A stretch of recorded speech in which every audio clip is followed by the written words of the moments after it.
Agar men sizlarga 1 milliondan naqd pul bersam, nimani his qilgan bo'lardingiz? Men juda minnatdor bo'lardim. Siz qanchadir vaqt zo'r kayfiyatda bo'lasiz, to'g'rimi? Ha, albatta. Yaxshi. Men 1 million degandim.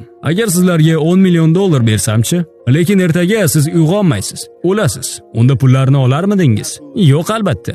Yaxshi. Demak, ikkalangiz ham uyg'onish, shunchaki ertaga uyg'onish 10 million dollardan qimmatroq deyapsiz. Ha, bu to'g'ri albatta. Unda nega siz har kuni uyg'onganingizda buni his qilmaysiz? Jin ursin. Men hech qachon bu haqida o'ylamaganman. Hech kim bu haqida o'ylamaydi. Shuning uchun biz yomon va g'amgin kayfiyatda uyg'onamiz.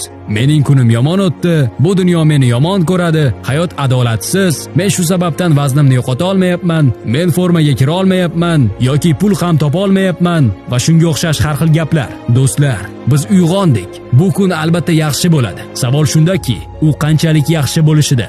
Agar u biz o'ylaganchalik yaxshi bo'lmasa, biz ertasi kuni ham uyg'onamiz deb umid qilamiz.